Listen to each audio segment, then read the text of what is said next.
büyütme ameliyatı, yani memesinin hacminden memnun olmayan hastalarda memesinin hacmini arttırma ameliyatları ve teknikleri hakkında gelen sorularla ilgili Yeliz Hanım soruları soracak sizin adınıza. Ben de elimden geldiğince, tecrübemin yettiğince sizlere cevap vermeye çalışacağım. Meme büyütme nedir? Meme büyütme, biraz önce açılışta da söylediğim gibi, hastaların meme hacminden şikayet olan hastaların meme hacmini arttırmak için yaptığımız cerrahi işlemlerdir. Meme büyütme teknikleri nedir hocam? Cerrahi olarak, plastik cerrah olarak buna cevap vermek istiyorum. Çünkü bazen dolgularla da meme büyütme işlemi yapıyor. Kesinlikle önermediğim bir yöntem dolguyla meme büyütme işlemi.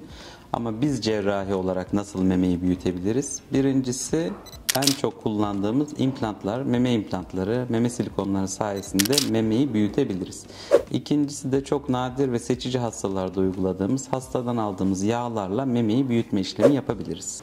Hocam meme büyütme ameliyatı için uygun yaş nedir? Meme gelişimini tamamladıktan sonra 18 yaşın üstünde meme boyutundan şikayetçi olan her hastaya yapılabilir. 18 yaşın üstünde her hastaya yapılabilir. Meme protezi kaç yıl dayanıklıdır? Meme protezleri, bu da çok güzel bir soru aslında. Önceden kullanılan eski jenerasyon protezlerde meme protezinin belli bir aralıklardan sonra 10 yıl 15 yıl sonra değiştirilmesi gerekiyor.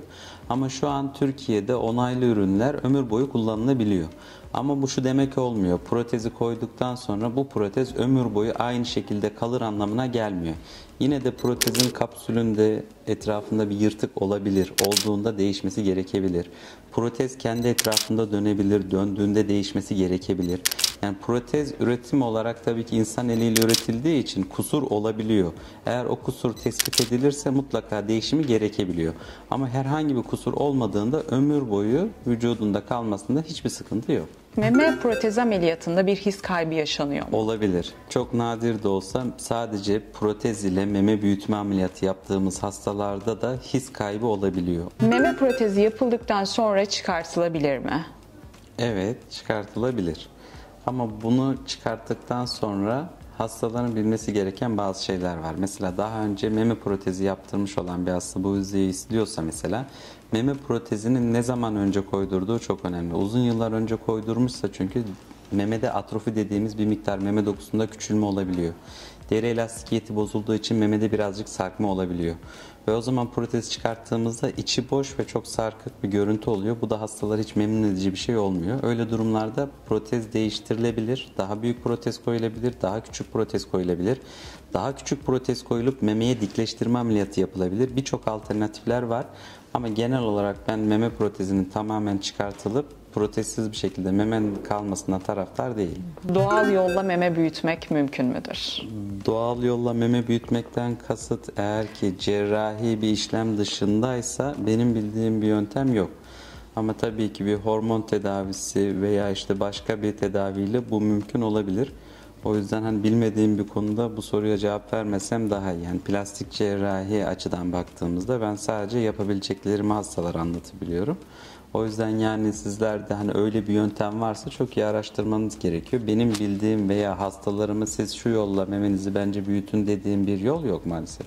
Meme protezinde protez boyutuna ve şekline nasıl karar veriliyor? Çok güzel ve teknik bir soru bence. Burada en önemli şey kesinlikle hastanın nasıl bir meme istediği. Bunu öncesinde muayenelerde zaten nasıl bir meme istiyorsunuz? Bunun fotoğraflarını bulabilirsiniz. Herhangi bir ünlü olur, arkadaşınız olur, benim yaptığım ameliyatlar olur. Buradan fotoğrafları seçmenizi istiyoruz.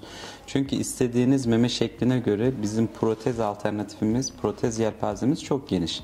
Hastanın isteğine göre uygun protezi seçiyoruz. Hastanın isteğine göre uygun protezin boyutunu seçiyoruz ve cerrahi teknik olarak da kas altına, kas üstüne olacağımıza karar veriyoruz. O yüzden çok iyi bir şekilde hastayla diyalog kurmamız gerekiyor bu konuda ve doğru protezi seçmemiz gerekiyor. Hocam yağ enjeksiyonu ile meme büyütme mi yoksa meme protezi ile mi meme büyütme ideal olan sizin için? Burada şöyle, hastanın ihtiyacı ne? Önce ona bakmamız gerekiyor. Hastanın beklentileri ne? Önce onu dinlememiz gerekiyor. Ve ondan sonra kendi tecrübemle bu soruya cevap verebilirim.